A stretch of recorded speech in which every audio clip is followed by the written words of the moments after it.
آج کل کی جو نوجوان نسل ہے جو صحافت کے ساتھ جڑنا چاہتی ہے، جن کے پاس نہ تو کوئی ڈگری ہوتی ہے نہ کوئی اس حوالے سے کوالیفیکیشن ہوتی ہے، صرف ایک مائکرو فون ہاتھ میں لینے سے کیا وہ جرنلسٹ بن جائیں گے؟ ان لوگوں کے فیس بک پیجز دیکھ لیجیے، پہلے ان کے کانٹینٹ سے چڑ ہوتی ہے جی سیریس لوگوں کو. آپ پڑھ لکھ کے آئے ہیں، پروفیشنل ہیں، آپ کو پتا ہے کہ کہاں کیا بولنا ہے. ہماری نئی پیڑھی کے ساتھ یہ دقت ہے کہ وہ سوشل میڈیا کے ذریعے اسی دنیا میں، اسی کلچر میں پلے بڑھے. میں نے پہلے مولانا روم کو پڑھا تو ترجمے سے پڑھا. کشمیر کا جو صوفیزم ہے اس کو ہم اس سارے جو منظرنامہ ہے اس میں کہاں دیکھتے ہیں؟ یہ نور ہے، نور کا سٹرکچر نہیں ہوتا. Hello and welcome to Rising Kashmir podcast. ناظرین، رائزنگ کشمیر کے ایک اور پوڈ کاسٹ میں آپ سب کا خیر مقدم ہے. اور جیسے آپ سب جانتے ہیں کہ ہم اپنے پوڈ کاسٹ میں وادی کشمیر کے جانے مانے ان تمام لوگوں کو دعوت دے رہے ہیں جنہوں نے وادی کشمیر میں رہ کر یا وادی کشمیر سے باہر بھی اپنا ایک نمایاں نام حاصل کیا ہے اور کسی نہ کسی طریقے سے وادی کشمیر کی جو پہچان ہے اس میں مزید چار چاند لگائے ہیں. اور اسی سب کو آگے بڑھاتے ہوئے آج بھی ہم نے اپنے اسٹوڈیوز میں ایک بہت ہی خاص اور معتبر شخصیت کو دعوت دی ہے. اور آج کے ہمارے خاص مہمان جناب ستیش ومل جی ہیں. اور ستیش ومل جی آپ سب جانتے ہیں کہ یہ ہر گھر کی آواز تھے ریڈیو کشمیر کے ذریعے. آپ تمام لوگ انہیں جانتے ہوں گے بس ایک آواز کے ذریعے، لیکن انہوں نے صرف ریڈیو کشمیر تک یہ محدود نہیں رہے ہیں بلکہ اس کے ساتھ ساتھ انہوں نے ادب کے میدان میں بھی ایک نمایاں نام ہے. ان کی ابھی تک 33 کتابیں منظر عام پر آ چکی ہیں جو کہ ان کی لکھی ہوئی ہیں، اور اس کے ساتھ ساتھ ایڈیٹر ٹرانسلیشن کا کام جو ہے وہ اگر ہم اس کو سائیڈ لائن کر دیں، اور اس کے ساتھ ساتھ یہ صوفی ازم پر مہارت رکھتے ہیں، اور اس کے ساتھ ساتھ یہ جو ہمارا کلچر ہے یا جو ہماری ہسٹری ہے اس پر بھی دسترس رکھتے ہیں. آج کے اس خاص پوڈ کاسٹ میں ہم ستیش ومل جی سے انہی سب موضوعات پر بات کریں گے اور ان سے ان کی جو ڈیپ تھاٹس ہیں ان چیزوں کو لے کر وہ جاننے کی کوشش کریں گے، اور کس طریقے سے ایک کمیونٹی کو، خاص طور پر جب ہم جموں کشمیر کی بات کرتے ہیں، اسے ایک بہتر سوسائٹی بنایا جا سکتا ہے. ستیش جی، آپ کے پروگرام میں آنے کا بہت بہت شکریہ. بہت شکریہ آپ کا. میرے لیے خوش نصیبی کی بات کہ آپ نے میرے سے بات کرنے کا ایک اہتمام کیا، اور اتنے بڑے پلیٹ فارم پہ آنا سچ میں باعث مسرت. بہت شکریہ سر، یہ ہمارے لیے عزت کا مقام ہے کہ آپ تشریف لائے ہیں. ستیش جی، چونکہ میں نے آپ کا کہا کہ ہم سب لٹریچر کے حوالے سے بات کرتے ہیں، ریڈیو کے حوالے سے بات کریں گے اور آہستہ آہستہ باقی جو معاملات ہیں ان پر بھی بات کریں گے، لیکن سب سے پہلے میں جاننا چاہوں گا کہ جنوبی کشمیر کے ترال سے آپ آتے ہیں اور ابھی ایک معتبر، ایک نمایاں شخصیت ہیں آپ وادی کشمیر یا پورے جموں کشمیر میں اگر ہم بات کریں تو سب سے پہلے آپ کا جو ادبی سفر ہے وہ کیسے سٹارٹ ہوا، اور ترال سے نکل کر یہاں جب آپ پہنچے ہیں تو اس کا جو کل ملا کر جو لکھا جوکھا ہے وہ ہمیں بتائیے. شروعات تو بچپن سے ہی ہوئی تھی، تک بندی سے. جی، بچپن میں ہی کچھ اندر اظہار کرنے کا ایک جنون سا تھا، لیکن کانفیڈنس نہیں تھا کہ کسی کو دکھائیں. کاغذ پہ تو اتارتے رہے. وہاں پہ ایک اچھا ماحول تھا جہاں ہم رہتے تھے اس بستی میں، تو لوکل لیول پہ چھوٹے چھوٹے کلچرل پروگرامز ہوتے تھے، تو ان میں اپنی تخلیقات کو پیش کرنے کا موقع ملا.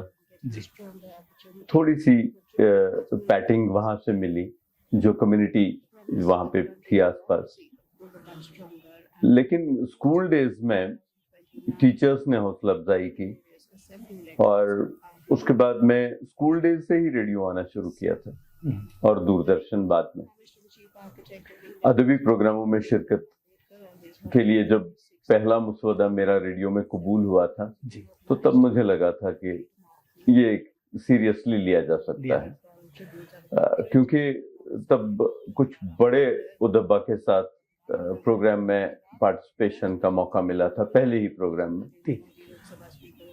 اس کے بعد میں کئی ساری صنفوں میں لکھتا رہا بچپن سے ہی، اور جتنا لکھتا تھا اس سے 1000 گنا زیادہ پڑھتا تھا میں. ایک بچپن سے ہی وہ جو کچھ خاص خصوصیات اندر تھیں کہ ایک ہی جگہ بیٹھ کر کے میں پورا دن گزار سکتا تھا بچپن میں تھی. تو کتابیں میری سب سے اچھی دوست ہوا کرتی تھی.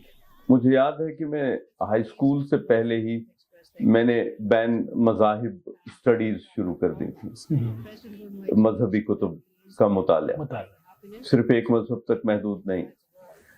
ہمارے گھر میں ایک اچھی خاصی لائبریری تھی. میرے دادا جی بہت پڑھے لکھے تھے اور ان کی ایک ٹریڈیشن تھی پڑھائی لکھائی کی. ان کی وجہ سے گھر میں تو کتابیں دستیاب بھی تھیں اور میں بھی ان کو جب دیکھتا تھا بچپن میں تو ہمیشہ وہ کتاب لے کر کے ہوتے تھے. تو اس نے حوصلہ افزائی کی میری بھی. مجھے بھی لگا کہ یار یہ اچھی چیز ہے کیونکہ ان کی بہت عزت تھی اپنے علاقے میں. شاید اسی لیے ان کو ڈکشنری کہا جاتا تھا اس علم کی وجہ سے. تو مجھے لگا کہ یہ بہت اچھی چیز ہے اور سیکھنا مجھے ہمیشہ سے اچھا لگا.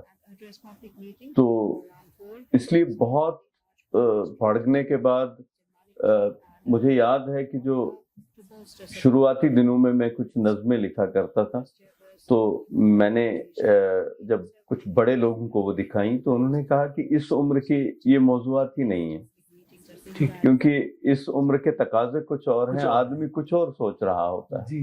تو یہ موضوعات تو بڑے بزرگوں کے ہیں, لیکن میں بڑے بزرگوں کی طرح تب بھی اس لیے سوچ پایا تھا شاید کیونکہ میں خوب پڑھتا تھا دوسرے بڑے بڑے ادبا کو اور مذاہب کو, اور ان کی فکر کی جھلک بھی میری رائٹنگز میں پہلے سے ہی موجود تھی. لیکن جب ہم لٹریچر کے حوالے سے بات کر رہے ہیں, مجھے ضمناً ایک بات آپ کی جو باتیں ہیں سے یاد آئی کہ آپ نے مطالعہ جو ہے بہت زیادہ کیا. جیسے آپ نے کہا کہ کتابیں پڑھتے تھے, یونیورسٹی میں لائبریری میں سے کتابیں لے جاتے تھے. وہ عادت ابھی تک گئی نہیں. جی, آج کل کے جو نوجوان ہیں وہ لکھنا تو چاہتے ہیں لیکن پڑھ نہیں رہے ہیں. وہ خود مطالعہ نہیں کرتے ہیں لیکن کتاب انہوں نے چھاپ دی ہے. اس پہلو کو ان کاوشوں کو آپ کیسے دیکھتے ہیں؟ آج کی نوجوان پیڑھی بہت خوش نصیب ہے. ان کی رسائی میں سب کچھ ہے. دنیا کی کوئی بھی کتاب آپ ڈھونڈ لیں گے آپ کو نیٹ پہ کہیں نہ کہیں سے مل ہی جائے گی. جی, ہمیں تو چھوٹی سی کتاب ڈھونڈنے کے لیے کتنے ہی پاپڑ بیلنے پڑتے تھے, کہاں کہاں گھومنا پڑنا تھا, بھٹکنا پڑتا تھا. لیکن جستجو اندر ہوتی ہے. ہماری نئی پیڑھی جو ہے وہ ڈیجیٹل اسکرین کی طرح ایک اس اسکرولنگ میں گم ہو گئی. ٹھہراؤ نہیں ہے کہیں, اور جہاں ٹھہراؤ نہیں ہے وہاں فن نہیں آتا, وہاں آرٹ نکل ہی نہیں سکتا. آج کی اس دور میں ہے جہاں پہ انسٹنٹ فیم چاہیے. جی, ہم نے کچھ کیا ہی نہیں لیکن ہمیں آدمی کہنا چاہیے کہ یار یہ اپنے فن کا ماہر ہے. یہ ماہر کہلانے کی جو بیماری ہے یہ بری طرح سے سماج میں گھر کر گئی. سب سے بڑی بات ہوتی ہے فن یا علم کے میدان میں ماہر کوئی نہیں ہوتا. شیکسپیئر نے کہا تھا کہ میں اپنی زبان کا بیچلر ہوں. شیکسپیئر نے کہا تھا. اب میں جا کر کے یونیورسٹی سے اسی سبجیکٹ میں ایم اے کر کے پھر اتراتا ہوں میں جی انگریزی کا ماہر ہوں. یار جو انگریزی پڑھ کر کے جس شیکسپیئر کو آپ نے پڑھا تھا وہ کہہ رہا ہے کہ میں اس زبان کا بیچلر. زبانیں اور علم یہ کسی فریم یا سلیبس کی چیزیں نہیں ہوتی کہ آپ ماہر ہو جائیں گے, کہ آپ سب کچھ جان لیں گے, آپ کو سب کچھ آتا ہوگا. ایسا ہوتا ہی نہیں. آپ کو تھوڑا سا آتا ہوگا, بہت سارا نہیں آتا, بہت سارا ابھی جاننا باقی رہا ہوگا. ہماری نئی پیڑھی کے ساتھ یہ دقت ہے کہ وہ سوشل میڈیا کے ذریعے اسی دنیا میں اسی کلچر میں پلے بڑھے. اس چیز میں آپ کو واہواہی مل سکتی ہے, ایک لائک مل سکتا ہے آپ کی غلط صحیح چیز پر, کیونکہ آپ کو لائک کرنے والا یا ویری گڈ یا شاباش کہنے والا ایکسپیکٹ کرتا ہے کہ ان کے پوسٹ پر بھی آپ یہی کریں گے. یہ ویسی ورثہ ہے, یہ سیریس کمنٹ نہیں ہے. پرانے زمانے کا بارٹر سسٹم ہے کہ آپ دیں گے تو آپ لیں گے. آرٹ اور فہم و ادراک یا علم کی دنیا جو ہے جی یہ انسٹنٹ فیم کی دنیا نہیں ہے، یہ ریاضت مانگتی ہے، یہ ٹھہراؤ مانگتی ہے، یہ اسکرال کی طرح گھومنے والی ایک ایک منٹ کی ریلز سے نہیں آتا، آپ کو تھوڑی دیر رکنا پڑے گا۔ جی آپ اسی اسکرین پر جس پر آپ ریلز دیکھ کر کے گھومتے رہتے ہیں پورا دن، اگر آپ ایک کتاب کھولیں گے تو آپ کو پتہ چلے گا کہ ٹھہراؤ کس کو کہتے ہیں، کیونکہ وہ کتاب آپ ایسے گھما نہیں سکتے، اس کے جملے آپ کو ٹھہرائیں گے، سوچنے پر مجبور کریں گے، جس طرح ہمارے زمانے میں پلٹتے تھے اوراق۔ بالکل آپ کے پاس ڈیجیٹل اسکرین ہے لیکن اس میں بھی ٹھہراؤ بہت ضروری ہے۔ دو چیزیں، فن اور کسب، یہ دو الگ الگ چیزیں، ٹھیک ہے نا؟ شاعری اور پیپر میشی کے کام میں فرق ہے، بالکل، پینٹنگ اور ووڈ کارونگ میں فرق ہے۔ بالکل وہاں ایک قالب کام کرتا ہے، یہاں پہ قالب ٹوٹتا ہے تو آرٹ بنتا ہے۔ کیا بات ہے، ٹھیک ہے نا؟ آرٹ اور کرافٹ میں یہی فرق ہے، بالکل ہمارے نوجوانوں کو بھی یہ معلوم ہونا ہے جی بالکل کہ ہم جتنی دیر تک قالب بھی رہتے ہیں اتنی دیر تک ہم آرٹ کریٹ نہیں کر رہے ہوتے، اتنی دیر تک ہم کرافٹ کریٹ کر رہے ہوتے ہیں، بالکل ٹھیک ہے؟ اور اس کی عمر دیر پا نہیں ہوتی، دیر تک وہی رہتا ہے جو دیر تک اثر کرنے کی صلاحیت رکھتا ہے۔ خبر اور لٹریچر میں کیا فرق ہے؟ آپ نے آج کا شام کو بلیٹن پڑھ لیا، کل صبح اس نیوز کی اہمیت نہیں رہتی، کیونکہ کل تک کچھ اور ہو گیا ہوتا ہے۔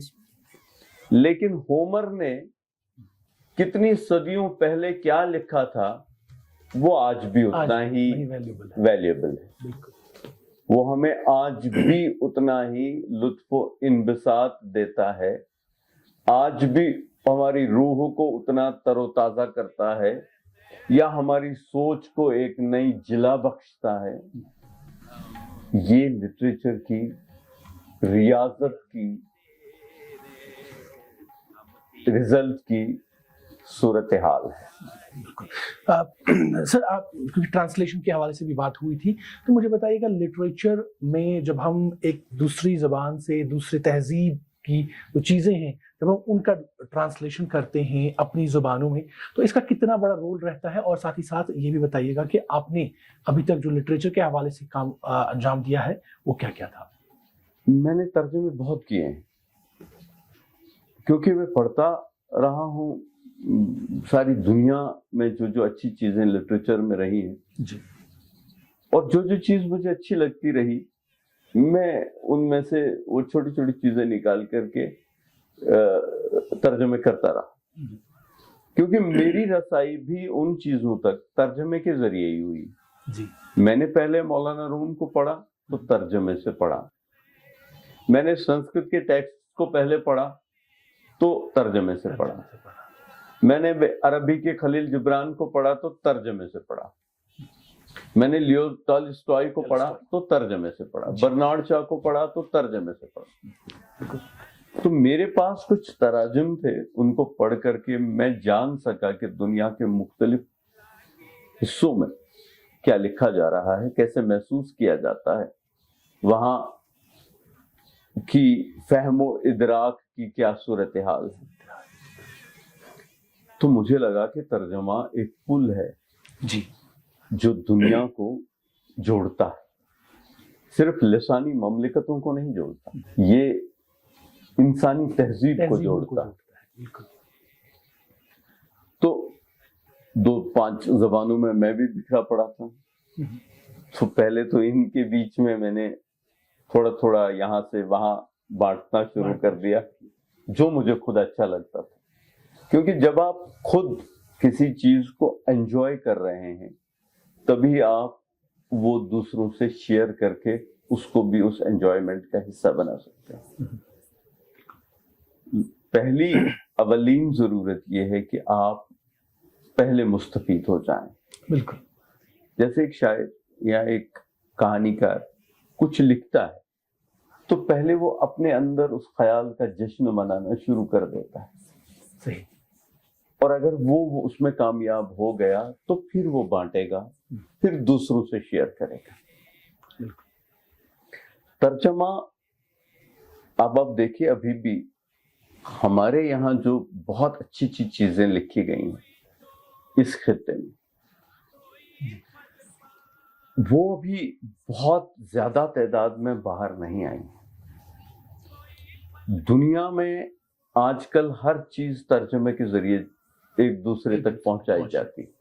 دنیا میں کہیں پر کسی کونے میں کچھ لکھا جاتا ہے, وہ ترجمے کے ذریعے جب سوشل میڈیا ایک ایسی چیز ہے جو اسے 5 منٹ میں 5 سیکنڈ میں گلوبل بنا دیتی ہے. بالکل. اور اس گلوبل بننے کے لیے ضروری ہے کہ ہم اسے ایک ایسی زبان میں ڈال دیں جو بہت زیادہ لوگوں کو آتی ہو. بہت سارے بڑے بڑے کام کشمیریوں نے کیے ہیں جی کئی صدیوں سے, لیکن وہ ابھی ہم کو نہیں پتا کیونکہ ہم نے ان کے ترجمے اپنی نئی جنریشن کو دیے نہیں. ہم نے مولانا روم کو پڑھا ہے, ہم نے خلیل جبران کو پڑھا ہے, ہم نے لیو ٹالسٹائے کو پڑھا ہے, لیکن ابھی بھی آنند وردن کو پڑھنا باقی ہے. ابھی بھی ہم غنی کشمیری کو نہیں جانتے کیونکہ ہم نے ان کے تراجم کو اس طرح سے لوگوں میں بانٹا نہیں. اور ایک اور چیز ہو گئی کہ جو یہاں حالات رہے کشمیر میں, ان حالات نے بہت ساری پازیٹیوٹیز ہم سے چھین لی. بالکل. ایک پازیٹیوٹی یہ بھی ہے کہ ہم اپنی تہذیبی جڑوں کو بھولنا شروع کر گئے. ہمیں لگا کہ ہماری پہچان جو ہے وہ موجودہ سیاسی حالات کے آس پاس ہے. ہمارا یہ آئیڈینٹی کارڈ بن گیا. جبکہ ہمارا آئیڈینٹی کارڈ ہزاروں سال کی علم کی تہذیب کی اس وراثت میں مضمر ہے جو ہم شاید بھول گئے ہیں. نئی جنریشن کو اس میراث سے روبرو کرانے کی بہت بڑی ضرورت ہے, کیونکہ بہت خوش نصیب وہ قوم ہوتی ہے جو اپنی زمین پر پاؤں رکھ کر کے آسمان کو چھونے کا حوصلہ رکھتی ہے. جس زمین نے, جس قوم نے, جن لوگوں نے اپنی ہی زمین کو اپنے پاؤں کی نیچے سے دور کر دیا, وہ معلق ہو جاتے ہیں ایسی جگہ پر جہاں ان میں کچھ اور خاص اور اوریجنل کرنے کی صلاحیت باقی نہیں رہتی. بہت خوش بخت ہیں ہم جو ہمارے پاس علم و آگہی کی میراث پڑی ہوئی ہے. آپ ہماری ہسٹری کو دیکھیے, دنیا کی بہترین تہذیبوں کی بنیاد پر کھڑے ہیں ہم, اور پھر فکر و آگہی, فلسفہ, اس میں ہمارے اسلاف نے تو کمال کر دیا جی. اور پھر آگے آئیے ایک روحانی روایت جو اس سرزمین کی رہی ہے, ہزاروں سال سے چلی آ رہی روحانی روایت آج تک. رشیوں, صوفیوں, پیروں, فقیروں, سنتوں کی صورت میں ہم نے ان کو بیک برنر پر ڈال دیا. ان کی کلام کی اہمیت, ان کی تعلیمات کی اہمیت کہیں کھو گئی جی.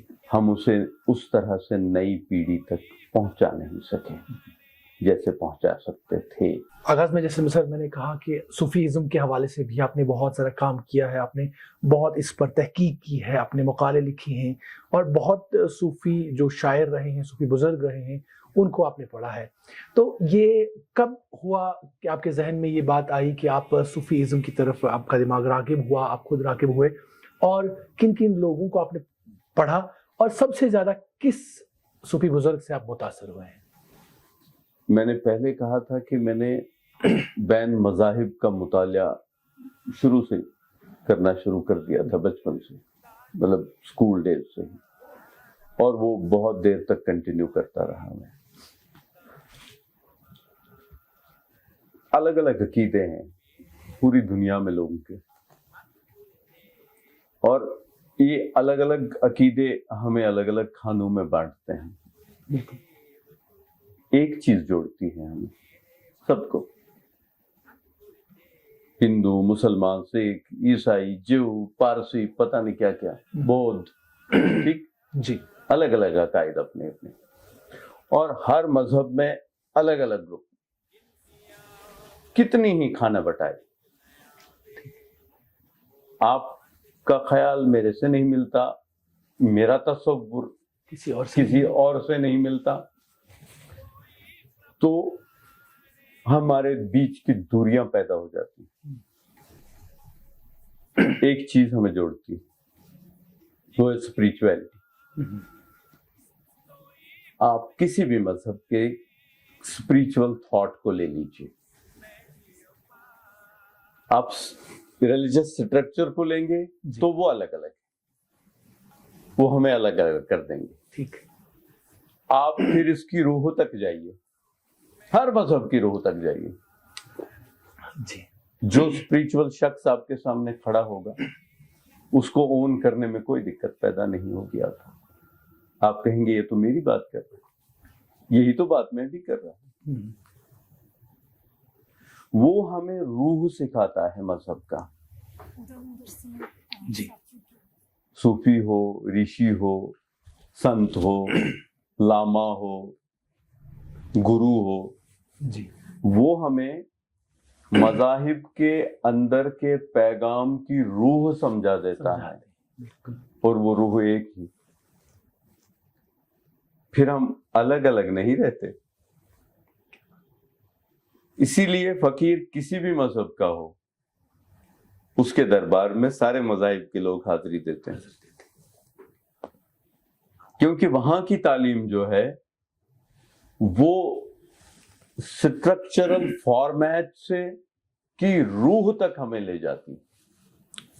اسی لیے جب میں مذاہب کو پڑھتا رہا, اس کے ساتھ ساتھ ان مذاہب سے جڑے ہوئے اسپریچول پرسنالٹیز بھی سامنے آتے گئے, اور ہر مذہب کا اسپریچول پرسن مجھے اپنا لگنے لگا. جو میں سوچ رہا تھا, جو مجھے چاہیے تھا, وہ تو ہر ایک دے رہا تھا. زبان الگ تھی, لہجہ الگ تھا, بولنے چالنے کا طریقہ الگ تھا, لیکن بات وہی آفاقی, بات وہی انسانی. تو اس لیے ہم خوش نصیب ہیں اس سرزمین پر کہ ہمارے پاس یہ روایت دنیا کے بہت سارے علاقوں سے زیادہ مستحکم اور مضبوط ہے. اسی لیے میں کہتا ہوں کہ پوری دنیا میں جو لوگ خوش نصیب ہیں ان میں ہم شامل ہیں. ہماری میراث یہی ہے, ہماری دولت یہی ہے. ہمیں ان کا سہارا لے کر کے, آپ دیکھیے ایک تھاٹ کو لے لیجئے, شیخ العالم کے تھاٹ کو لے لیجئے, آپ کو احساس ہوگا, ان کو پڑھتے پڑھتے ہی احساس ہوگا کہ میرے اندر کی کئی ساری قدرتیں باہر جا رہی ہیں. کوئی آدمی جھاڑو پوچھا لگا رہا ہے میرے اندر, جی, کوئی آدمی میرا مٹمیلا پن پہنچ رہا ہے. 700 سال کے قریب زمانہ گزر گیا, للدید اور نند رشی کا زمانہ. لیکن آج پڑھیے گا نا ان کو تو آپ کو لگے گا کہ یار یہ تو آج کے زمانے کی میری ابھی کی بات کر رہا ہے. یہ صوفیہ کا کمال ہے. ان کو پڑھیں گے,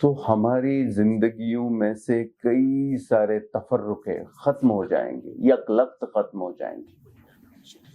اس لیے جب میں ریڈیو میں بھی رہا تو میں نے ایک سلسلہ شروع کیا, لمبا سلسلہ کئی سال تک چلا ہوا, ریگولر ڈیلی بیسس پر جی, کہ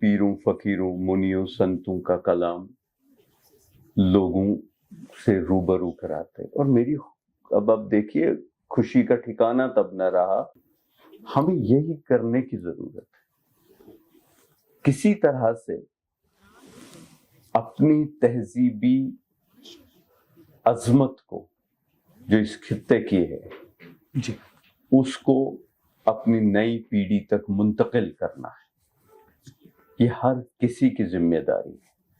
میرا پروفائل کیا بنتا ہے یہ زیادہ اہم نہیں ہے کہ میرے پروفائل بنتے بنتے نئی پیڑھی کے کچھ لوگوں کا ذہن یا ان کی نشو و نما کس طرح ہوئی, وہ ایک پازیٹیو سوچ کے ساتھ کیسے جڑے, یہ اہم ہے زیادہ. اب آپ دیکھیے ابھی ہماری نئی پیڑھی کے سامنے کتنی چیلنجز ہیں, کئی ساری مشکلات میں پھنس گئی ہے ہماری پیڑھی. ڈرگس تو ایک معمولی حصہ ہے اس کا, لیکن بہت خطرناک حصہ. اس طرح کے کئی سارے وائسز ہیں, اس طرح کے کئی سارے نیگیٹیوٹیز ہیں جو ان کو ڈرین کر رہے ہیں, انہیں پتہ ہی نہیں چل رہا. اور ہم اپنی اپنی جگہوں پر بیٹھے ہوئے سوچ بھی نہیں رہے ہیں کہ پرماننٹ علاج کیا ہے. آپ ٹیمپریریلی 10 لوگوں کو, 20 لوگوں کو, 100 لوگوں کو ایک سائیکیٹرک ٹریٹمنٹ دے سکتے ہیں, اینٹی ڈرگ تھراپیز دے سکتے ہیں جی, لیکن یہ وبا کی طرح پھیلی ہوئی چیزیں کیسے دور ہوں گی؟ اپنے نوجوانوں میں اپنے تہذیبی تاریخی عظمت کے جو بیج ہیں وہ ڈالنے پڑیں گے اس زمین. اپنے صوفیہ سے, اپنے سنتوں سے, اپنے پیروں فقیروں سے روبرو کرانا پڑے گا ان کو, تب جا کے ان کے آئینوں سے جمی ہوئی آئینوں پہ جمی ہوئی گرد پہنچی جائے گی. ستیش جی, جب ہم صوفیزم کی بات کرتے ہیں, جیسے آپ نے بھی فرمایا کہ آپ مذہب سے باہر نکل کر جب ہم اس کو دیکھتے ہیں تو یہ ایک روح نظر آتی ہے. ضروری نہیں ہے مذہب سے باہر جا کر کے دیکھنے کی. جی, مذہب ہے کیا بھائی؟ یہ ایک سٹرکچر ہے جو آپ کو آدم سے انسان بنا دیتا ہے. ایک آدمی سے انسان بنانے کی پرکریا کا نام ہے مذہب. جس چیز میں یہ پازیٹیوٹی نہیں ہے اس چیز کو آپ مذہب کیسے کہہ سکتے ہیں؟ اور آپ ساری دنیا کے مذاہب کو دیکھ لیجئے, اس سٹرکچر سے یہ کانفلکٹنگ ہے ہی نہیں. بالکل. صوفیزم یا باقی چیزیں یہ دوسری چیز نہیں ہے, یہ انہی کی اپج ہے, انہی میں سے نکلی ہوئی چیزیں, انہی کی پیداوار ہے, اسی منبع سے نکلے ہوئے دریا ہیں یہ. جی, تو جب آپ جیسے آپ نے کہا کہ پرشین زبان آپ نے سیکھی, پنجابی زبان آپ نے سیکھی, کشمیری تو آپ کی تھی, تو ان سب کا جو میل جول ہے, جو اس خاص کا جب ہم صوفیزم کی بات کرتے ہیں تو ہم اپنے جو صوفیزم ہے, کشمیر کا جو صوفیزم ہے, اس کو ہم اس سارے جو منظرنامہ ہے اس میں کہاں دیکھتے ہیں؟ ازم نہیں ہے یہ. اچھا, ازم ہوتا ہے جو سٹرکچرڈ ہو. ٹھیک, یہ سٹرکچر کو توڑ کے آگے بڑھتا ہے. یہ نور ہے, یہ نور ہے, نور کا سٹرکچر نہیں ہوتا. یہ آپ دکھا سکتے ہیں. میں آپ کو کہوں کہ نور کی تشریح کیجئے, کر سکتے ہیں؟ نور کو دکھا دیجئے, دکھا سکتے ہیں؟ نہیں. آپ لیمپ دکھا سکتے ہیں, آپ سورج دکھا سکتے ہیں, وہ سمبولک ریپرزنٹیشن ہے اس کی, بٹ اصل وہ ازم نہیں ہے, وہ بند پیمانوں میں نہیں ہے. پیمانے توڑ کر کے ایک اپنی پہچان بناتا ہے. جس کھانا بٹائی میں ہم جی رہے ہیں پوری دنیا، جی، اس کھانا بٹائی کو توڑنے کا نام اسپرچویلٹی ہے. اسی لیے ان پیروں فقیروں کی ضرورت صرف ہمیں نہیں ہے، پورے عالم انسانیت کو ہے. یعنی آپ ہائیسٹ پیک پر اس کو رکھتے ہیں، صوفیزم کو رکھتے ہیں.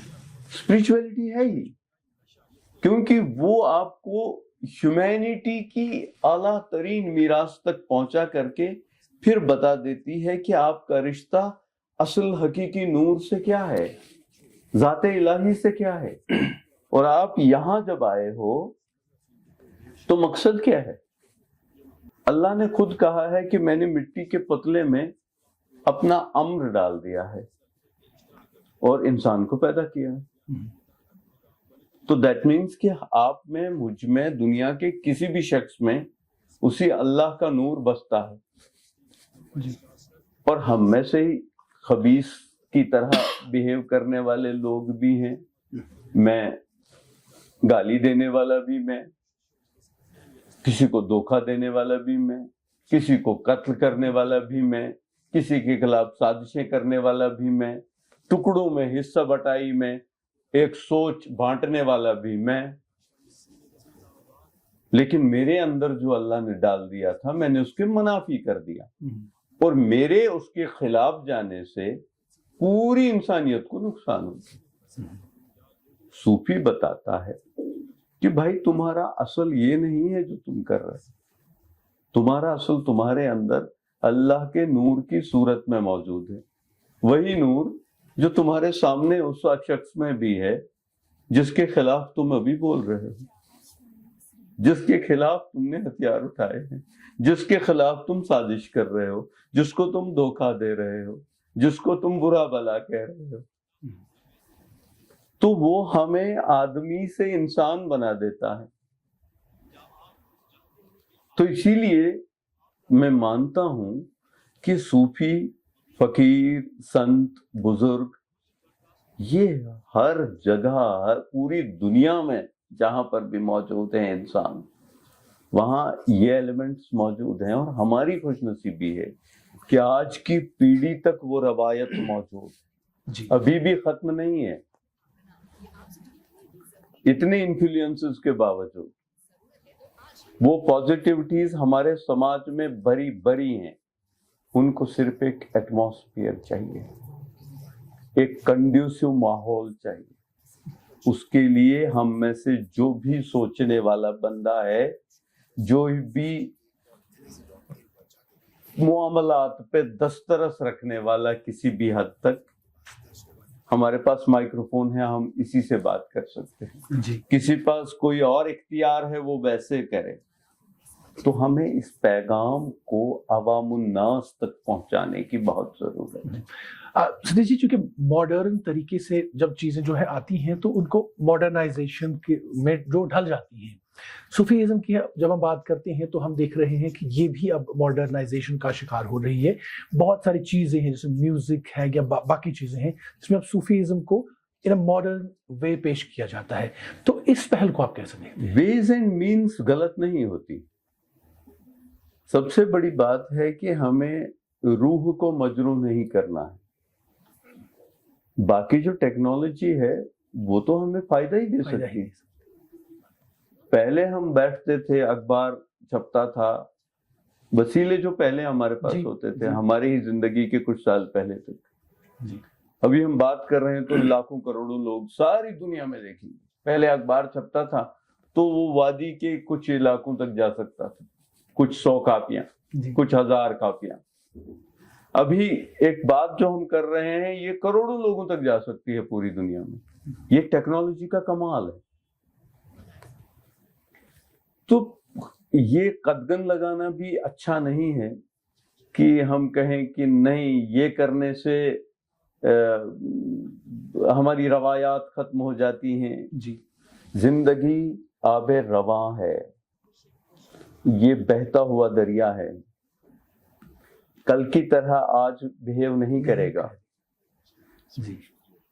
لیکن جو کل پانی کا اس آب رواں کا روح تھی وہ آج بھی برقرار ہے. ہمیں روح کو مجروح نہیں کرنا ہے لیکن پانی کو بہنے دینا ہے. آپ اسے روک نہیں سکتے. روکیں گے تو وہ کسی تالاب کی صورت اختیار کر کے پھر ناقابل استعمال ہو جائے گا. صحیح بات. ٹھیک ہے نا. تو ضرورت ہے کہ ہم بہنے دیں اسے, نوجوان پیڑھی کو اس کے ساتھ کنیکٹ ہونے دیں, بھلے ہی وہ ٹیکنالوجی کے کئی ساری صورتوں کے ذریعے سے اس کے ساتھ جڑنا چاہتے ہوں, انہیں کرنے دیں, روح مجروح نہ ہو. ٹھیک. چونکہ صدیق جی صوفیزم کی جب بات کرتے ہیں تو یہ ایک وسیع ٹاپک ہے, ایک اس پر اگر مہینوں بات کریں تو کم ہوگا, لیکن ہمارا جو ہے وقت اجازت نہیں دیتا ہے کہ اس سے پر زیادہ بحث کی جائے. ہم چونکہ ریڈیو پر اب بات کرتے ہیں, بہت سارے جو ہمارے دیکھنے والے ہوں گے وہ شاید یہ سوچیں کہ ہم تیسری چوتھی اس پر پائیدان پر ریڈیو کی بات کیوں کر رہے ہیں, جبکہ لوگ آپ کو زیادہ ریڈیو کے حوالے سے جانتے ہیں. لیکن ہم انہیں یہ بتانا چاہتے ہیں کہ ریڈیو کے حوالے سے ستیش ومل جی کو سبھی جانتے ہیں, لیکن ریڈیو سے ہٹ کر ستیش ومل جی نے بہت سارا کام کیا ہے جو ابھی ان ایکسپلورڈ ہے, اتنی طریقے سے ایکسپلور شاید نہیں ہوا ہے, اور ہم چاہتے ہیں کہ ہمارے اس کوشش جو ادنا سی ہے اس میں وہ چیزیں جو ہے سامنے آ سکیں. اس لیے ہم نے لٹریچر اور صوفیزم یا باقی چیزیں جو ہے اس پر بات کی. تو اب ریڈیو کے حوالے سے بات کرتے ہیں, تو کس طریقے سے ترال سے جب آپ اٹھے, آپ نے حالانکہ آغاز میں وہ بتایا کہ آپ یہاں پر پروگرام دینے آتے تھے اور پھر آپ کی نوکری وغیرہ وہاں لگی, تو ان نامساعد حالات میں جو آپ نے عکاسی کی ہے اور اس کے بعد ریڈیو کشمیر کا جو سلسلہ چلا, تو وہ تھوڑا سا ہمیں بتائیے گا کہ کس طریقے سے وہ سارا. بہت مشکل دور تھا وہ. کشمیر کے حالات 90s کے آس پاس بہت خراب ہو گئے, اور میں نے ابھی جو کہا کہ ہم سے کئی ساری پازیٹیوٹیز چھن گئی. جی. جب زندگی خطرے میں ہو, انسرٹینٹی ہو, ہر لہجہ ہر صورت آپ بے اطمینانی کے شکار ہوں, پتہ نہیں کہ ابھی کیا اس کے بعد کیا, تو اس میں آپ کریٹیوٹی اور باقی چیزیں کیسے ان کا معیار کیسے رکھ سکتے ہیں. لیکن کئی سارے اداروں نے بہت اچھا کام کیا, اس میں ریڈیو بھی ہے, ٹیلی ویژن بھی ہے, کیونکہ میں ان کے ساتھ ان کا حصہ رہا ہوں, اس لیے مجھے پتا ہے. کئی سارے دوسرے اداروں نے بھی, کئی سارے لوگوں نے بہت ریزیلینس دکھائی ہے, بہت کام کیا ہے ان مصیبت کے گھڑیوں میں بھی. تو مجھے یاد ہے کئی دنوں تک بند رہتے تھے ہم ریڈیو کے ہی اندر کیمپس کے ہی اندر, کیونکہ باہر یا تو سول کرفیو ہے یا ہڑتالیں ہیں, اور ہم شہر سے باہر کے لوگ تھے, تو اس لیے ہمارے لیے زیادہ ہی ماحول نیا تھا. لیکن ان حالات میں بھی ریڈیو کے اندر بہت کریٹیو ماحول تھا, کام کرنے کا ماحول تھا, اور جستجو اندر تھی کچھ کرنے کی. ایک ایج بھی تھی وہ کہ کچھ نیا کیا جائے, کچھ بتایا جائے کہ ہمیں بھی آتا ہے. اور ریڈیو ایک ایسی جگہ ہے جہاں پہ بہت اچھے لوگ آتے رہے ان حالات میں بھی, اور ہمارے لیے ایک اچھی کمپنی ہوتی رہی سیکھنے کی. بہت ایوالو ہو گئے, اپنے کام کرتے کرتے ایوالو ہو گئے, اپڈیٹ کرتے رہے خود کو. جیسے ہم ریفریش بٹن ڈالتے ہیں آج کل کمپیوٹرز پہ یا کسی بھی ڈیوائس میں, تو ہمارے لیے ریفریشنگ یہی تھا کہ کریم آف دا سوسائٹی ہمارے پاس آتی تھی. تو ان سے سیکھنا, ان سے اٹھنا بیٹھنا, بہت ساری جو لوڈنگ ہے اپنے اندر ہو گئی, بیہیویئرل چینجز آ گئی, بات کرنے کا سلیقہ تھوڑا سا سیکھ لیا. اور بہت خوشی کی بات یہ کہ لوگوں نے بہت پیار دیا, چاہے کرنٹ افیئرز پروگرامز ہوں, شہر بین سے شروع کر کے وہاں وہ ایک زمانہ تھا جب عوام میں ایک نام شروع ہو گیا تھا. ایک ٹیم ایسی آئی تھی تب کہ ایک وہ کہتے ہیں نا وہ پاتھ بریکنگ سا ہو گیا تھا وہ زمانہ. اس کے بعد ادبی پروگرام میں کئی سال کرتا رہا, کئی ساری زبانوں کے اسپوکن ورڈ کرتا رہا, کیونکہ 2 4 5 زبانیں آتی تھیں. ثقافت اور کلچر پہ پروگرامز شروع کیے, ہسٹری پہ پروگرامز شروع کیے, اور وہ بھی آرکیولوجی پہ, کیونکہ آرکیولوجی ایک ایسا سبجیکٹ ہے جو سائنٹیفک ہے, ایک سائنٹیفک اپروچ ٹو ہسٹری ہے, جو فیکٹ بیسڈ اپروچ ہے, جو ہمیں ملتا ہے اسی پہ بات کر رہے ہیں. وہ ہم کہانیوں اور تمثیلی چیزوں پر بات نہیں کر رہے ہیں, دستاویزات پر بات نہیں کر رہے ہیں. تو وہ ایک لمبا سلسلہ رہا. اور جو ہماری روزمرہ کی زندگی کے ساتھ جڑے ہوئے ماضی کی چیزیں تھیں جو اب نئی پیڑھی سے دور اوجھل ہو گئی تھی, ان پہ سیگمنٹس کیے تھے. بہت سال تک وہ ایک سلسلہ چلتا رہا. اس سے بھی بہت پذیرائی ہوئی. گاؤں دیہات میں زیادہ وہ سنا گیا, کیونکہ وہ چیزیں جو زیادہ تھیں وہ گاؤں دیہات سے جڑی ہوئی تھی. تو صوفی پروگرام تو لگاتار چلتا ہی رہا. اس کے بعد اب ریڈیو میں سٹاف کی بہت کمی رہ گئی ہے, کیونکہ نئے اسپیشلائزڈ لوگوں کی بھرتی نہیں ہو رہی, تو بہت سارا کام ایک ساتھ کرنا پڑا. ملٹی ٹاسک ورکر کی طرح کام کرنا پڑا. کبھی کبھی بوجھ بھی ہو جاتا تھا اپنے اوپر. پر جب آپ اسٹریسفل ہیں, جب آپ چیلنجنگ سچویشنز میں ہیں, تو آپ خوش نصیب ہیں. جی بالکل, کیونکہ تبھی آپ سیکھتے ہیں, تبھی آپ ایوالو ہوتے ہیں, تبھی آپ کچھ نیا کرنے کی سوچتے ہیں, اور آپ کی اہلیت اور آپ کی صلاحیت بڑھ جاتی ہے, اور صبر کی کیفیت آپ میں زیادہ مستحکم ہو جاتی ہے. اب سدھیر جی, جب ریڈیو کی بات ہم کرتے ہیں, آج کل کا دور اور آپ کا دور جب آپ وہاں پر تھے, تو کریٹیوٹی جو ہے وہ بہت کم ہوتی ہوئی نظر آ رہی ہے. اس میں کیا سٹاف کی کمی ہے اور کچھ نہیں. جتنے لوگ ہیں ان کی کریٹیوٹی پہ تو سوال پیدا ہی نہیں ہوتا. پہلے بہت سٹاف ہوتا تھا اور کام کم ہوتا تھا. آج کام بڑھ گیا ہے. اب آپ دیکھیے کہ ڈیجیٹل پلیٹ فارمز پہ ریڈیو ہے. ایگزسٹنس کے لیے ضروری ہے, ٹرانسفارمیشن بہت ضروری ہے. تو اسی لیے کہ آپ کے پاس جب لوگ نہیں ہیں, پہلے ایک ڈرامہ بنانے والا ایک ہفتہ سوچتا تھا, اسکرپٹ پہ کام کرتا تھا, پھر دوسرے ہفتے آرٹسٹ کے ساتھ ڈسکس کرتا تھا, پھر وہ ریہرس کرتے تھے, 5-6 ریہرس کرتے, اس کے بعد ایک ڈرامہ ریکارڈ ہوتا تھا. آج جو ڈرامہ پروڈیوس کرنے والا پروڈیوسر ہے, اس کے پاس 7 اور کام پڑے ہوئے ہیں پورے دن کرنے کے لیے. تو وہ اتنا کانسنٹریٹ نہیں کر پا رہا ہے. اور جس آرٹسٹ کو آپ بلائیں گے اسے آدھے گھنٹے میں فری کرنا ہے یا 2 گھنٹے میں فری کرنا ہے. سر, جیسے ٹیکنالوجی کا ایولیوشن ہو رہا ہے, ریڈیو کا بھی تو اسی طریقے سے ایولیوشن ہو رہا ہے. ہم اب اس کو سوشل میڈیا کے پلیٹ فارمز پر سن رہے ہیں, اسے ڈیجیٹل پلیٹ فارمز پر لایا گیا ہے. آج بھی آپ دیکھیں, جب بھی کوئی شخص گاڑی میں ٹریول کر رہا ہوتا ہے تو سب سے پہلے وہ ریڈیو سننا پسند کرتا ہے. لیکن اس باوجود ریڈیو میں یہ جو سٹاف کی کمی ہے وہ کیوں ہو رہی ہے؟ اور کریٹیوٹی, جیسے آپ نے کہا کہ سٹاف کی وجہ سے, وہاں پر سٹاف کی کمی کی وجہ سے, سٹاف کی کمی کی وجہ آپ کو شاید دقتیں محسوس ہو رہی ہوں گی کہ کچھ خاص نیا نہیں بن رہا ہے جو آپ ایکسپیکٹ کر رہے ہیں. اس کی وجہ ہے کہ لوگ بہت کم ہیں اور ان کے پاس چیلنجز بہت زیادہ ہیں کام کے, ایکسپیکٹیشنز بہت ہے اور اسکوپ آف ورک بہت زیادہ ہے. ٹھیک ہے, لیکن وہاں پہ ٹیلنٹڈ لاٹ ہے, اور امید کرتے ہیں کہ اگلے دنوں میں جس طرح دوردرشن میں کچھ نئے لوگوں کو لایا گیا ہے, کئی سارے لوگوں کو انڈکٹ کیا گیا ہے دوردرشن میں, نئی جنریشن آئی ہے, اور ریڈیو میں بھی ایک پلان چل رہا ہے. ہو سکتا ہے کہ کچھ دنوں میں نئے لوگ آئیں اور ہم ایکسپیکٹ کریں گے کہ یہ ادارہ بھی بدلتے ہوئے تقاضوں کے مطابق خود کو ڈھال دے گا. تو سر, ہم آخر میں آپ سے جاننا چاہیں گے, جو کہ صحافت سے آپ کا جو ہے ایک لمبا رابطہ رہا ہے, آپ صحافت میں اتنا مقام حاصل کر چکے ہیں کہ ہر گھر میں ستیش ومل جی کو جانتے ہیں. ہمیں بتائیے گا کہ آج کل کی جو نوجوان نسل ہے جو صحافت کے ساتھ جڑنا چاہتی ہے, جن کے پاس نہ تو کوئی ڈگری ہوتی ہے نہ کوئی اس حوالے سے کوالیفیکیشن ہوتی ہے, صرف ایک مائکرو فون ہاتھ میں لینے سے کیا وہ جرنلسٹ بن جائیں گے؟ کیا ان کو آپ سجیسٹ کرنا چاہیں گے؟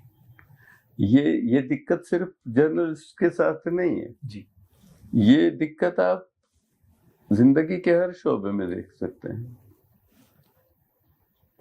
آج کی دنیا نے تو آزادی کا مطلب ہی بدل دیا ہے کہ آپ کچھ بھی ہو سکتے ہیں. اب آپ دیکھیے جرنلزم میں جو لوگ اس طرح جن کی طرف آپ نے اشارہ کیا ویسے لوگوں کے پروڈکٹ دیکھ لیجیے جی. اور یہ عکاس ہیں ہماری سوسائٹی کے مزاج کی. اب آپ دیکھیے ان لوگوں کے فیس بک پیجز دیکھ لیجیے. پہلے ان کے کانٹینٹ سے چڑ ہوتی ہے جی. سیریس لوگوں کو. آپ پڑھ لکھ کے آئے ہیں, پروفیشنل ہیں, آپ کو پتا ہے کہ کہاں کیا بولنا ہے, کتنا لوگوں کو پروسنا ہے. گیٹ کیپنگ بھی ایک معاملہ. گیٹ کیپنگ بھی ایک معاملہ. تو لیکن آپ دیکھیے کہ ان کے فیس بک پیجز پہ لاکھوں ویورز ہیں. جی. وہ ویور کون ہے؟ ہمارا ہی سماج ہے. ہمارا ہی سماج, بالکل. تو جو یہ لوگ آ گئے ہیں, یہ جرنلسٹ بن گئے ہیں, یہ تکلیف دے رہے ہیں کچھ چند لوگوں کو جو سیریسلی چیزوں کے بارے میں سوچتے ہیں.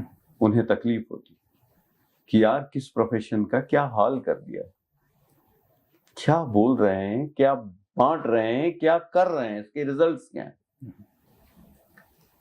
لیکن عوام میں آپ دیکھیے کہ ہم نے شاید یہی مزاج پیدا کر دیا. بالکل. نہیں تو وہ ویوز کہاں ہیں, وہ واہ واہیں کہاں, ان کے کمنٹس دیکھیے آپ. جی. پھر ڈسکشنز اور ڈسکورسز دیکھیے ان کے والز پہ. یہ صرف ان کے ساتھ نہیں.